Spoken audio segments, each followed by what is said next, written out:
Hello hello hello. कसं काय भाई और बहनों, आ जाओ।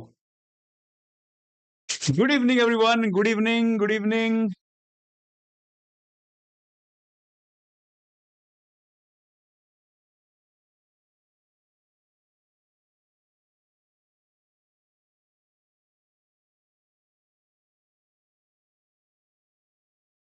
Yes yes yes yes yes, एकदम मजामा।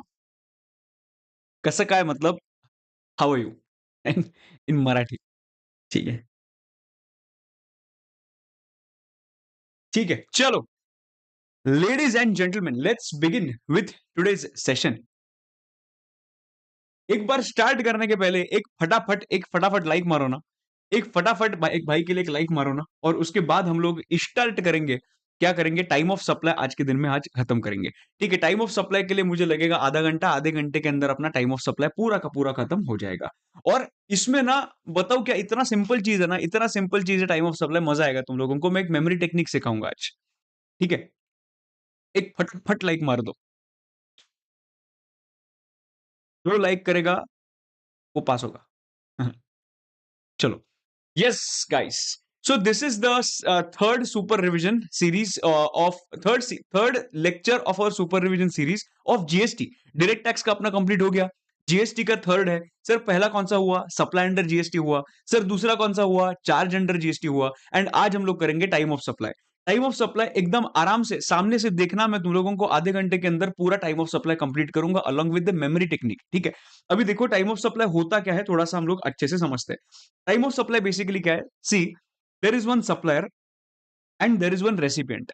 ठीक है, सप्लायर ने क्या किया? सप्लायर ने कुछ सप्लाई किया ऑफ गुड्स। ठीक है, ऑन 3/8/2024 श्रेनिक करके एक रेसिपिएंट है, उसको उसने सप्लाई किया खुशबू ने। ठीक है, श्रेनिक ने क्या किया? श्रेनिक ने उसका पेमेंट किया ऑफ 1 लाख रुपीज, जिसके ऊपर 10,000 रुपीज का जीएसटी पे किया। And that payment is made on 12/12/2024। Supply किया था अगस्त मंथ में, पेमेंट किया 12/12/2024 को। ठीक है, इनका जो अग्रीमेंट था, वो अग्रीमेंट का डेट क्या था मालूम है? 1/7/2024। एंड जो इनवॉइस रेज हुआ था, उसका डेट था 30/9/2024। नाउ द क्वेश्चन कम्स कि सर इतने सारे डेट्स एक ट्रांजैक्शन के हैं, अग्रीमेंट का डेट अलग, इनवॉइस का डेट अलग, सप्लाई का डेट अलग, पेमेंट का डेट अलग। सर मुझे गवर्नमेंट को ये एक 10,000 रुपीज का जीएसटी कभी पे करना है, ये हम लोगों को आइडेंटिफाई करना पड़ता है। And then that's why we are identifying the time of supply. Once we identify the time of supply, वो एक बार आइडेंटिफाई हो गया। For example time of supply comes as 1/7/2024 example लेते हैं। ये फ्रीज हो गया, right? Time of supply identify हो गया। Now time of supply identify होने के बाद उसके नेक्स्ट मंथ के जीएसटीआर 3B में मुझे पेमेंट करना पड़ता है। सो मतलब जो भी टाइम ऑफ सप्लाई मेरा आइडेंटिफाई होगा, उसके नेक्स्ट मंथ के 20th के पहले I have to go to the government and pay the GST. So अगर 1/7 टाइम ऑफ सप्लाई होगा, तो मुझे 28/2024 के पहले ये जो 10,000 रुपीज है, उसका गवर्नमेंट को जाके पेमेंट करना पड़ेगा। And that's why time of supply is relevant. एकदम बराबर है। I hope everybody is clear with this concept of time of supply और एग्जैक्टली होता क्या है। सी, टाइम ऑफ सप्लाई जो पॉइंट है, ये टाइम ऑफ सप्लाई में हम लोग दो चीजें देखेंगे। Time of supply can be in relation to goods, and time of supply can be in relation to services. ठीक है सर, गुड्स एंड सर्विसेज। तो सबसे पहले let's focus on the goods part.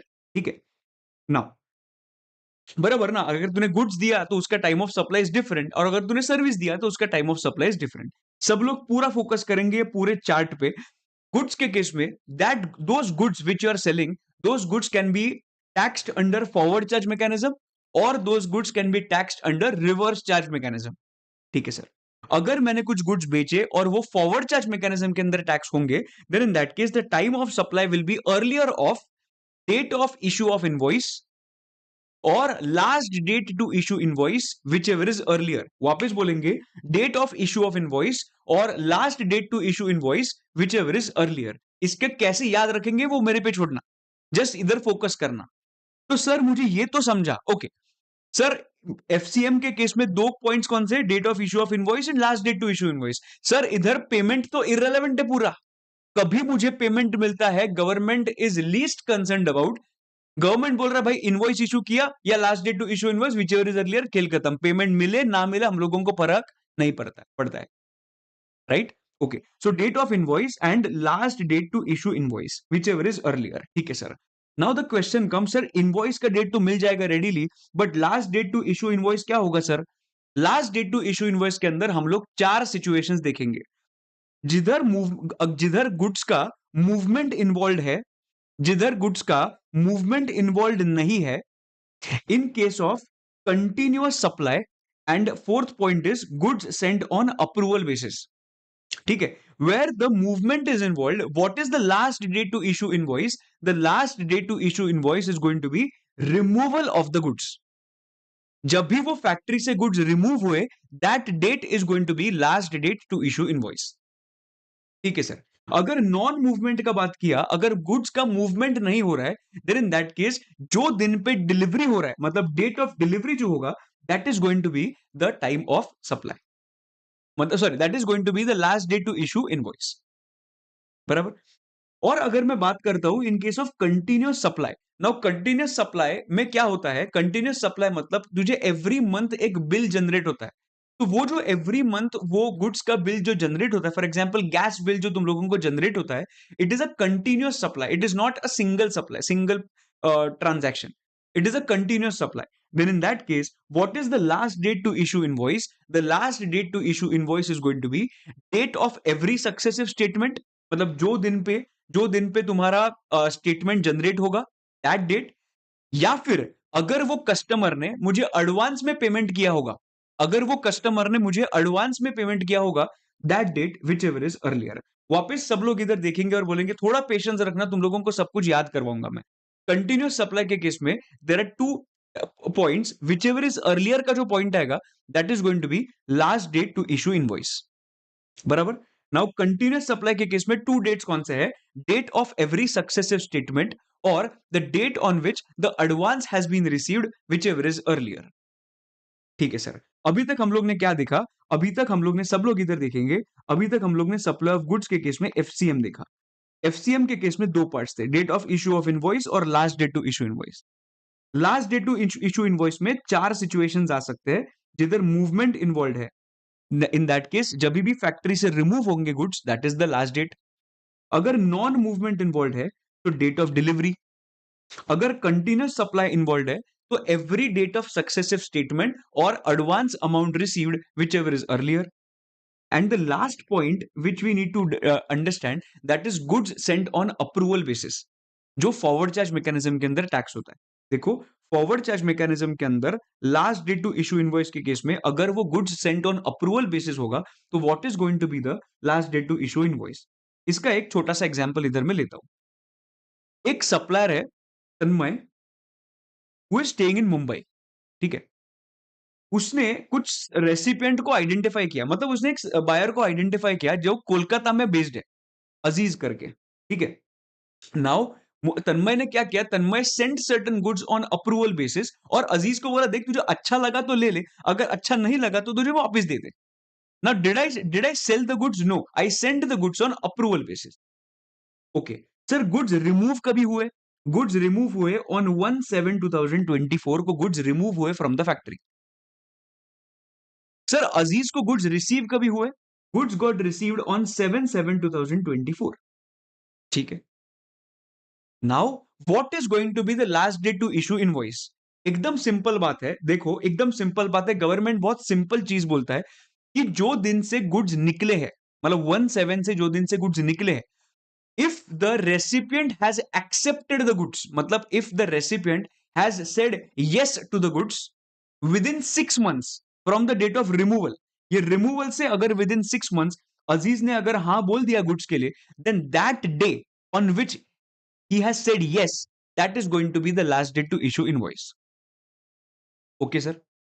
But अगर अजीज ने विदिन 6 मंथ्स हाँ या ना कुछ भी नहीं बोला, अजीज ने अगर विद इन 6 मंथ्स हाँ या ना कुछ भी नहीं बोला, then in that case expiry of the sixth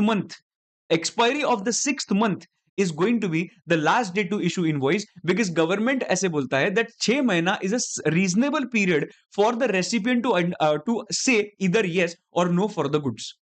अगर तूने 6 महीने के अंदर नहीं बोला तो हम लोग अज्यूम कर लेंगे कि तेरा एक्चुअली सप्लाई हो चुका है। So expiry of the 6th month is going to be the last date of the issue of invoice. So देखो, if Aziz gives his assent within 6 months from the date of removal, 6 months कब से start होते हैं? From the date of removal. Then in that case last date to issue invoice is going to be the date on which the assent is given. Assent मतलब जिधर जब भी उसने yes बोला है, that date is going to be the last date to issue the invoice, अगर within 6 months उसने बोला होगा तो। बट अगर Aziz does not give any assent, वो विद इन 6 मंथ्स अलग कुछ बोला ही नहीं, then in that case last date to issue invoice is going to be expiry of the 6th month। बराबर, हम लोग ने कुछ फॉर्मूला पढ़ा क्या इधर? कुछ नहीं। 6 महीने के अंदर हाँ बोल, वो डेट, अगर हाँ नहीं बोला तो एक्सपायरी जो 6 मंथ के होगा, that is going to be the last date to issue invoice. And this is all about your forward charge mechanism का पार्ट। फॉरवर्ड चार्ज मैकेनिज्म में हम लोग ने कौन से पार्ट्स देखे? फॉरवर्ड चार्ज मैकेनिज्म के अंदर गुड्स बेचे हैं तो date of issue of invoice और last date to issue invoice. Last date to issue invoice में 4 सिचुएशंस आते हैं जिधर movement is involve, non movement is involve, continuous supply and goods sent on approval basis.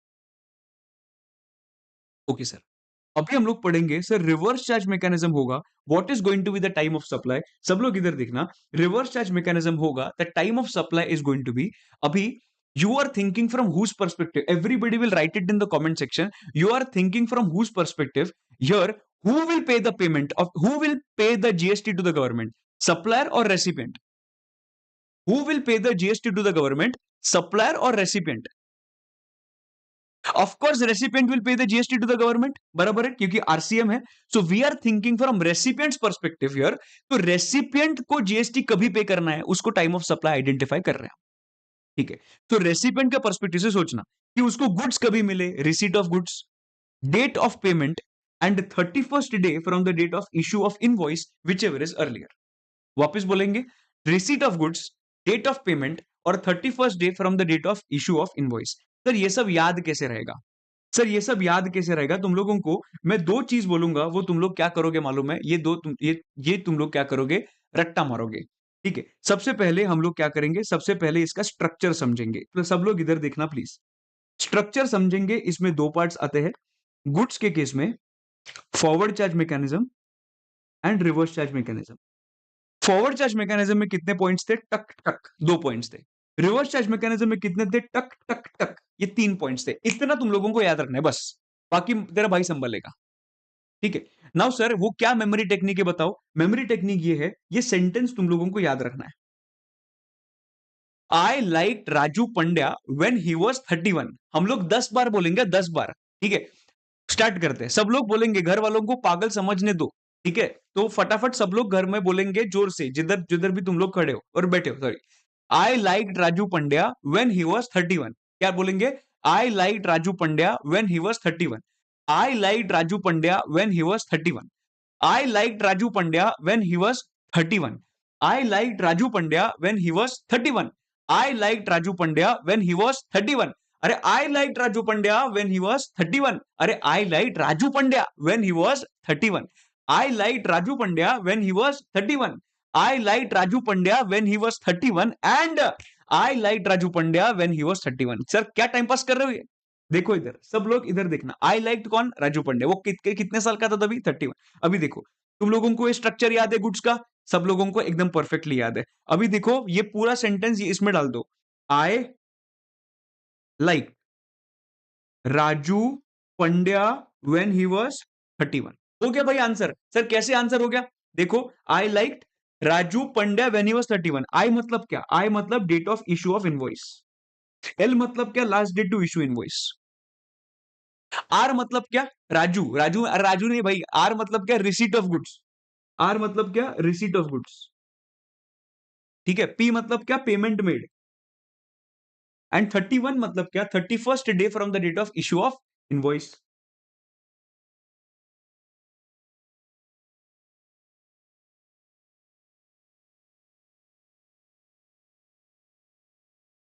Which ever is earlier. तुम लोगों को goods 2 minute में तुम लोगों को याद हो जाए। ये गुड्स इतना ही है, इसके ऊपर गुड्स कुछ नहीं है। नाउ ये जो रिसीट ऑफ गुड्स है, ठीक है, 31st day from the date of issue of invoice, ठीक है। अभी उन्होंने ना पेमेंट को डिफाइन किया है। Now what is the meaning of payment? एकदम सिंपल है, देखो पेमेंट मतलब क्या मालूम है? जो दिन पे रेसिपिएंट अपने बुक्स ऑफ अकाउंट्स में पेमेंट का एंट्री डालेगा, जो दिन पे रेसिपिएंट अपने बुक्स ऑफ अकाउंट्स में पेमेंट का एंट्री डालेगा, या फिर the date on which the bank gets debited, bank account gets debited whichever is earlier. तुम लोग रेसिपिएंट के पर्सपेक्टिव से सोच रहे हो, बराबर है। रेसिपिएंट के पर्सपेक्टिव से सोचो, जो दिन पे तुम लोग ने अपने बुक्स ऑफ अकाउंट्स में पेमेंट का एंट्री डाला, दैट डेट, और the date on which bank account gets credit debited whichever is earlier. एकदम बराबर। गुड्स के केस में क्या स्ट्रक्चर था? गुड्स के केस में एफसीएम था, आरसीएम था। एफसीएम में टक टक, आरसीएम में टक टक टक। आई like Raju Pandya when he was 31। खेल खत्म, गुड्स डन। अभी गुड्स के केस में छोटे छोटे पॉइंट्स कुछ है, देखो कभी भी याद रखना, सप्लाई, एक सप्लाई किया था ए ने बी को, और बी ने पेमेंट करने के लिए डिले किया, और इसके वजह से कुछ इंटरेस्ट लगा या पेनल्टी लगा या लेट फी लगा। द क्वेश्चन कम्स, ये interest, penalty and late fee का क्या ट्रीटमेंट होगा? What is the time of supply? कभी भी याद रखना, interest, late fee and penalty का time of supply, okay, is it taxable? Yes it is taxable. Sir what is the, okay एक second, ये पेमेंट तो हुआ, पर उसके साथ साथ बेसिकली इंटरेस्ट भी पे करना पड़ा, पेनल्टी भी पे करना पड़ा, लेट फी भी पे करना पड़े। क्वेश्चन नंबर 1, इस पे जीएसटी लगेगा क्या? यस, उस पे जीएसटी लगेगा। Sir what is the time of supply of this interest, penalty and late fee? Interest, penalty and late fee का time of supply is going to be as and when that interest, late fee and penalty will be received. जो दिन पे receive हुआ, that is going to be the time of supply for that particular interest, late fee and penalty, बराबर। उसके बाद point आता है voucher का। देखो अगर मैंने कौन सा वाउचर इशू किया तुम लोगों को, ठीक है, एंड वाउचर जो इशू किया है, वो वाउचर से पैंट भी परचेस हो सकता है, शर्ट भी परचेस हो सकता है, वॉच भी परचेस हो सकता है, या फिर ये पेन भी परचेस हो सकता है, माइक भी परचेस हो सकता है। So at the time of issue of voucher to you, the supply was not identifiable, कि तू क्या परचेस करने वाला है मुझे मालूम नहीं। So can we consider today's date as time of supply? अरे कैसे, मुझे मालूम ही नहीं कि कौन सा टाइम ऑफ सप्लाई है भाई। मैं आज वाउचर तो इशू किया, पर what you are going to buy I don't know. So when will I know that what you are going to buy? At the time of redemption. So इसके वजह से when the supply is not identifiable at the time of issue of voucher, then in that case the time of supply is going to be date of redemption of the voucher। जब ये redeem होगा तभी मुझे समझेगा, and that day is going to be the time of supply. But मैंने तुम लोगों को एक वाउचर इशू किया, तुम लोग ने मुझे 5,000 रुपए दिया, मैं तुम लोगों को वाउचर दिया, और वो वाउचर से सिर्फ ये पेन ही परचेस हो सकता है, बाकी कुछ भी परचेस नहीं हो सकता। So can I say ultimately you're going to buy the pen only? So what is going to be the time of supply? Today's date of issue of voucher is going to be considered as time of supply. We don't need to wait for the redemption, because I know that redemption जो होने वाला है वो pen का ही होने वाला है. So you know the rate right now, and that's why date of issue of voucher is going to be considered as time of supply. ठीक है. अभी एक छोटा सा पॉइंट आ सकता है, सब लोग प्लीज अच्छे से देखना. Sometimes under forward charge mechanism, supplier does not have sufficient details to identify the time of supply। मतलब फॉरवर्ड चार्ज मैकेनिज्म के अंदर वो सप्लायर के पास सफिशिएंट डिटेल्स ही नहीं है to identify what is the time of supply. So government से एक काम करेंगे, अगर फॉरवर्ड चार्ज के अंदर सप्लायर के पास डिटेल्स ही नहीं है, then in that case the date of entry in the books of accounts of the recipient देखेंगे हम लोग। रेसिपिएंट के बुक्स ऑफ अकाउंट्स में कौन से डेट पे एंट्री मारा था, वो that date is going to be considered as time of supply. Because FCM के अंदर सप्लायर के पास तो डिटेल्स ही नहीं है, तो नहीं है तो हम लोग रेसिपिएंट का बुक्स ऑफ अकाउंट्स देखेंगे। ठीक है सर। उसके बाद और एक नोटिफिकेशन है, दैट और एक पॉइंट है, that is in relation to notification number 66/2017। मैं पहले इसमें दो पॉइंट्स के बारे में बात करूंगा। Number 1, you are in regular scheme, या number 2, you are in composition scheme. ठीक है सर। अगर मैं रेगुलर स्कीम में रहूंगा तो पहले का लॉ क्या था, हम लोग ने क्या देखा था फॉरवर्ड चार्ज मैकेनिज्म के अंदर, आई लाइक्ड, बराबर है, मतलब date of issue of invoice and last date to issue invoice. पर पहले सिर्फ ये दो नहीं थे, पहले तीन थे। क्या थे?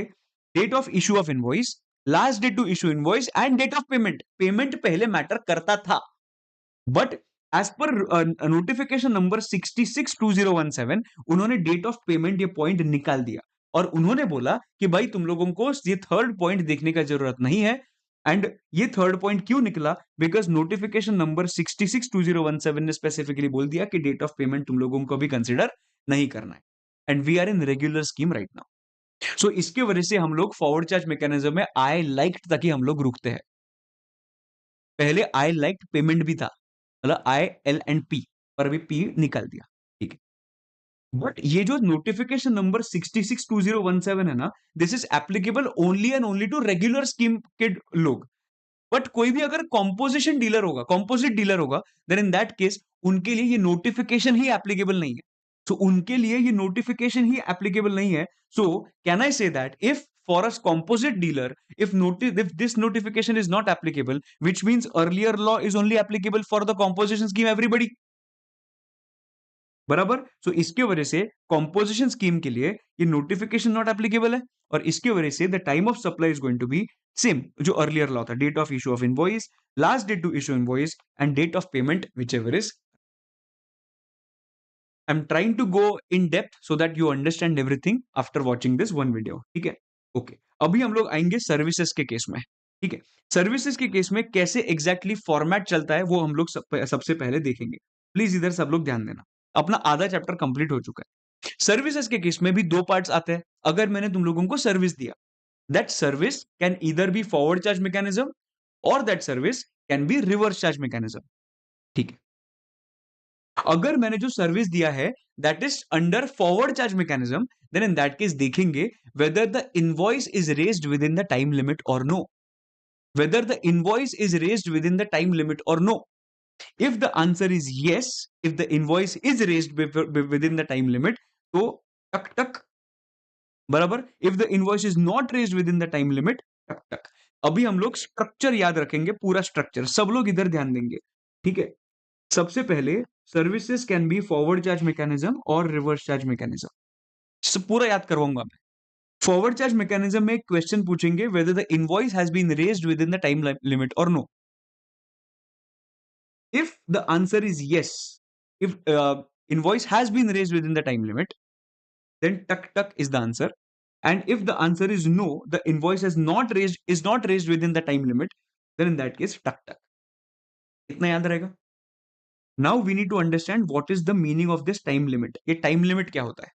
देखो, टाइम लिमिट के केस में हम लोगों को देखना पड़ेगा कि वो भाई वो सप्लाई जो है वो एक कंटिन्यूस सप्लाई है कि नॉन कंटिन्यूस सप्लाई है। अगर ये एक नॉन कंटिन्यूस सप्लाई है, मतलब ये वन ऑफ सप्लाई है, then in that case usually within 30 days from the date of issue of provision of service, जो दिन पे सर्विस दिया उधर से विद इन 30 डेज तुम लोग ने इनवॉइस इशू करना चाहिए। अगर तुम लोग ने इनवॉइस इशू किया तो ये आंसर आएगा टाइम ऑफ सप्लाई का। अगर तुम लोग ने with in 30 days invoice issue नहीं किया तो ये आंसर आएगा टाइम ऑफ सप्लाई। वो कैसे याद रखेंगे हम लोग देखते हैं, ठीक है। नॉन कंटिन्यूस सप्लाई के केस में यूजुअली विद इन 30 डेज तुम लोगों को इनवॉइस इशू करना पड़ता है। बट अगर तुम लोग अगर बैंक रहोगे, इंश्योरेंस कंपनी रहोगे या एनबीएफसी रहोगे, इन दैट केस 30 डेज के जगह पे उन्होंने एक्सटेंड करके 45 डेज कर दिया। 30 डेज एक्सटेंड करके 45 डेज कर दिया। अगर तुम लोग बैंक से रहोगे तो 30 डेज के अंदर नहीं, तुम लोगों को 45 डेज के अंदर तुम लोगों को इनवॉइस इशू करना है। And this everything is possible in case of non continuous supply. But if I take an example of continuous supply, then in that case देखा जाएगा कंटिन्यूअस सप्लाई फॉर एग्जाम्पल 6-7 महीने अपना सर्विस चल रहा है, then in that case if the due date is ascertainable, हम लोग ने ड्यू डेट असर्टन कर दिया है कि भले 6-7 महीने चल रहा है, तुम लोग एवरी मंथ के ये डेट पे मुझे पेमेंट करोगे। If due date is ascertainable, on और before the due date you should issue the invoice. If you issue the invoice before the due date, yes में आएगा। If you don't issue the invoice within the due date, no में आएगा, ठीक है।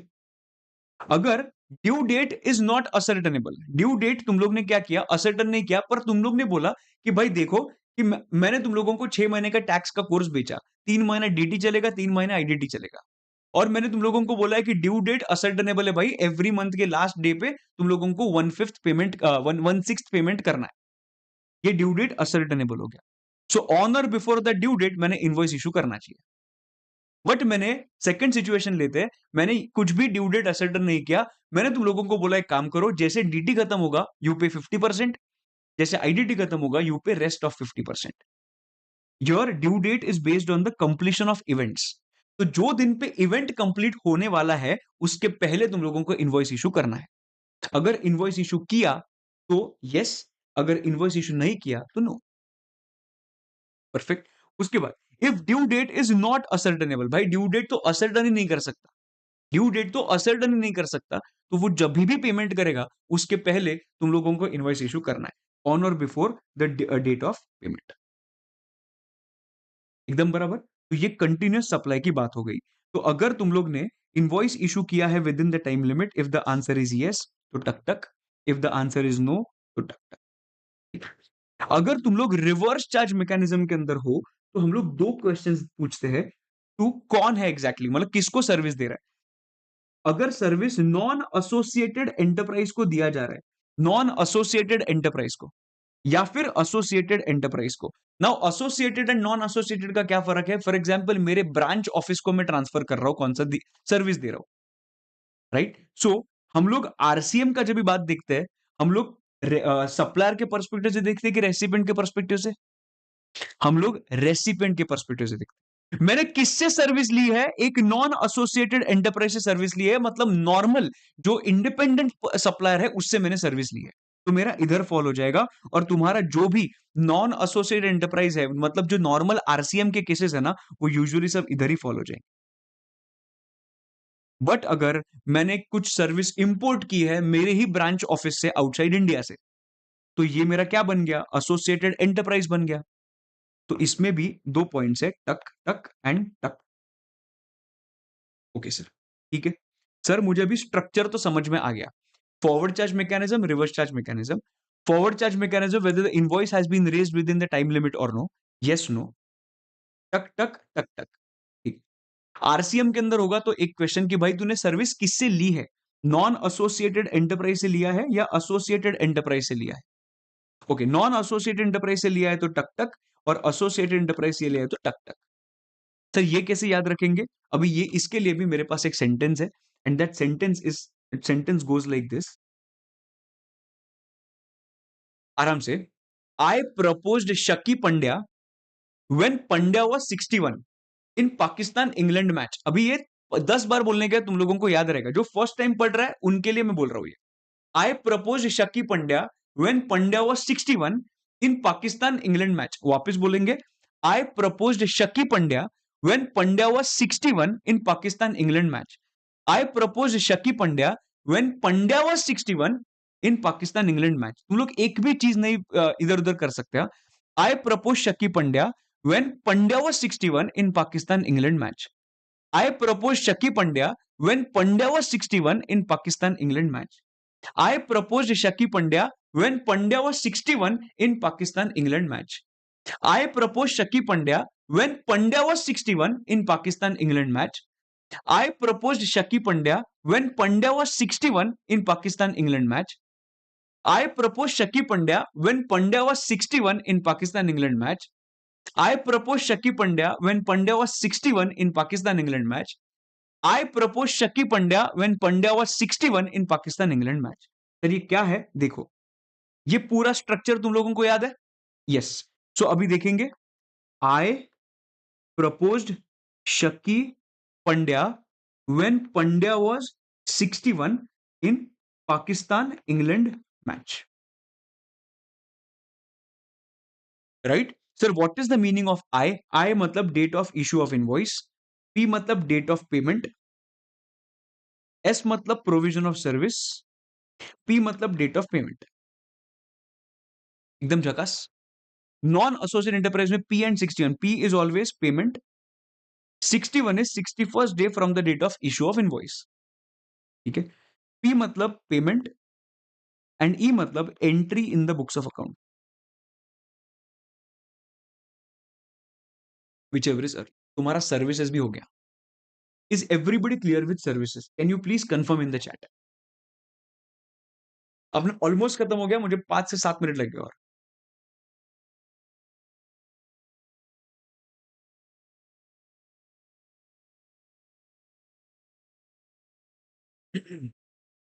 ये देख सकते हैं। सुपर। ओके। नाउ ये कंप्लीट हुआ। उसके बाद और कुछ है कि मैंने जो सर वाउचर का बात किया वो क्या होगा? सर्विसेज का वाउचर होगा। तो भी सेम, जो भी मैं वाउचर दे रहा हूं वो अगर at the time of issue of voucher services identifiable, then date of issue of voucher is going to be considered as place of time of supply. If at the time of issue of voucher service is not identifiable, वो voucher से तू spa भी ले सकता है, तू hair cut भी कर सकता है या अकोमोडेशन सर्विस भी ले सकता है। तो वाउचर का supply is not identifiable, then in that case date of redemption of voucher is going to be considered as time of supply. उसके बाद point on interest penalty late fee, इधर भी सेम एज गुड्स, जो जब भी मुझे interest late fee penalty मिलेगा that is going to be the time of supply. एक बहुत इंपॉर्टेंट पॉइंट है जो अपना लास्ट पॉइंट होगा, that is advance up to 1000। मुझे बताओ तुम लोगों का इसमें कंफ्यूजन होता है कि नहीं? मुझे बताओ इसमें तुम्हारा कंफ्यूजन होता है कि नहीं? अभी सब लोग इधर फोकस करना, मैं तुम लोगों को एक एग्जांपल देता हूं, ठीक है? 1000 रुपीज का, ठीक है? एक सप्लायर है और एक रेसिपिएंट है, ठीक है? सप्लायर ने कुछ सप्लाई किया worth 5000 rupees, everybody will repeat this. Supplier ने वर्थ 5000 रुपीज का सप्लाई किया। अभी रेसिपिएंट ने जो पेमेंट किया that is of 5000 rupees and 400 rupees extra पे किया। सो ए बोल रहा है अरे भाई तू 400 एक्स्ट्रा पे किया भाई। सो बी बोलता है काम कर, वैसे भी हम लोग आगे के मंथ में वैसे भी हम लोग आगे के मंथ में और एक ट्रांजैक्शन करने वाले हैं। तो बी ए को बोल रहा है कि भाई you keep the advance with you. तो 400 रुपया ए ने क्या कर दिया, नेक्स्ट जो ट्रांजैक्शन होने वाला है उसका एडवांस करके रख दिया 400 रुपीज। ना मुझे प्लीज बताओ, टाइम ऑफ सप्लाई आइडेंटिफाई मतलब टाइम ऑफ सप्लाई देख के प्लीज मुझे बताओ, कैन आई से फॉरवर्ड चार्ज मैकेनिज्म से अगर मैंने देखा, कैन आई से सब जगह date of payment and date of payment आ रहा है for identifying time of supply? Date of payment आ रहा है कि नहीं for identifying time of supply?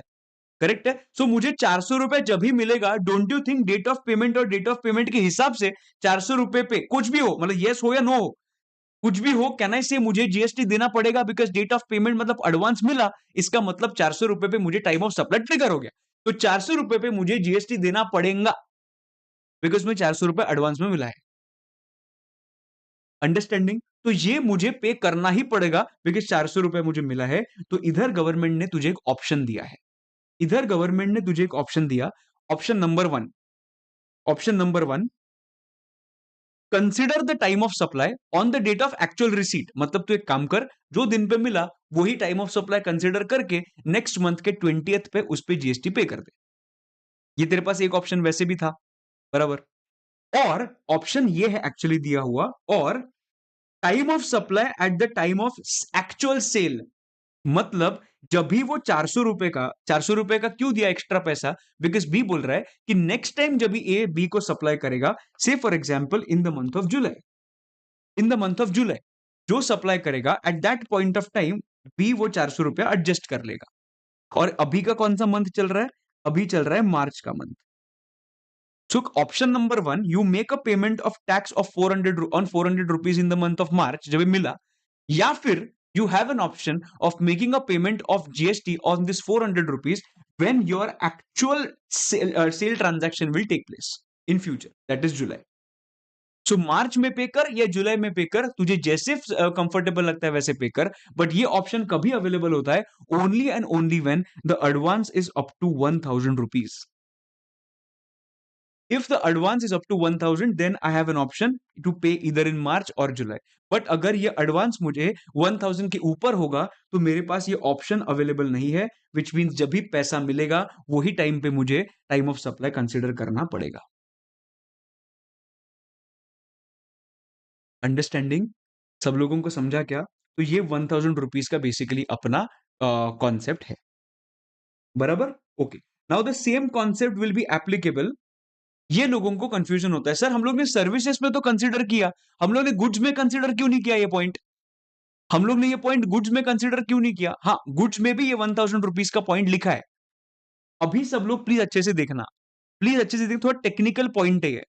Sir goods में ये पॉइंट कंसीडर किया है पर आपने एक्सप्लेन क्यों नहीं किया? क्यों नहीं किया मालूम है? मुझे बताओ एक चीज, गुड्स मैंने अगर सेल कर दिया तुम लोगों को, ठीक है, सेम सिचुएशन लेते हैं, मैंने गुड्स तुम लोगों को सेल कर दिए, सप्लायर एंड रेसिपिएंट, ठीक है। सप्लायर ने रेसिपिएंट को गुड सेल कर दिए और रेसिपिएंट ने उसका 5,000 रुपीज एंड 400 एडवांस में पेमेंट कर दिया, बराबर है। Okay, now as per the time of supply, as per the time of supply के रूल्स, तुम लोग मुझे बताओ कि does payment matter to me?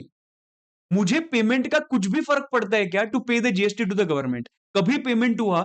Does this matter to me? मुझे एक बात बताओ, अगर after notification number 662017 payment matter ही नहीं करता है ना मेरे टाइम ऑफ सप्लाई के लिए, so date of issue of invoice and last day to issue invoice, that is the only thing which I have. When I'm getting the payment, how much I'm getting the payment, whether I'm getting a payment or no, does this matter in case of goods? It does not matter in case of goods. The question of making a payment of 400 right now or no does not arise. Right? 400 पे आज पे करना है या बाद में पे करना है, that does not arise. क्योंकि 400 मिलने के बाद कुछ आइडेंटिफाई नहीं हो रहा है अपना टाइम ऑफ सप्लाई, वो नहीं मिला तो भी टाइम ऑफ सप्लाई आइडेंटिफाई नहीं हो रहा है मेरा, अंडरस्टैंडिंग। तो इसके वजह से ये जो 400 रुपया है ना, इसका रेगुलर स्कीम के अंदर कुछ भी रेलेवेंस नहीं है।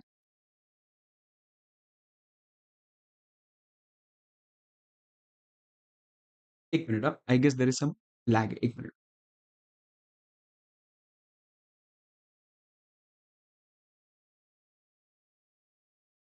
Okay, I guess it is proper now. Okay, हाँ, तो मैं बोल रहा था रेगुलर स्कीम के अंदर अपना 1,000 रुपीज का कॉन्सेप्ट का कुछ रेलेवेंस है ही नहीं। क्यों बोल रहा हूं मैं? क्योंकि डेट ऑफ पेमेंट इधर मैटर ही नहीं करता। इज एवरीबडी क्लियर लॉजिकली कि क्यों मैटर नहीं करते? भले लॉ में लिखा होगा 1,000 रुपीज, बट भाई वो क्या करूं मैं 1,000 रुपीज के एडवांस का? एडवांस पेमेंट ही अगर मैटर नहीं करता है तो why will I compute time of supply and why will I say that I have two options of paying at to I have two options to identify time of supply? भाई payment का matter ही नहीं करता है कुछ भी। But in case of regular scheme, but in case of regular scheme अभी, अरे यार एक सेकंड यार, इतने इंपॉर्टेंट कॉन्सेप्ट पे जब भी ये अटकता है तभी बुरा तो लगता।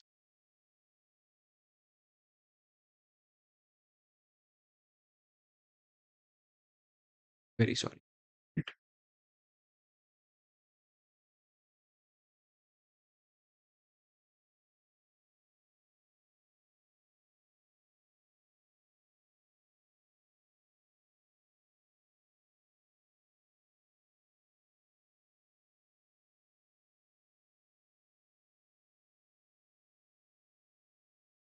या हाँ, तो मैं बोल रहा था रेगुलर स्कीम में मेरा 1,000 का कॉन्सेप्ट भले लॉ में होगा पर वो एप्लीकेबल नहीं होगा, because date of payment matter ही नहीं करता।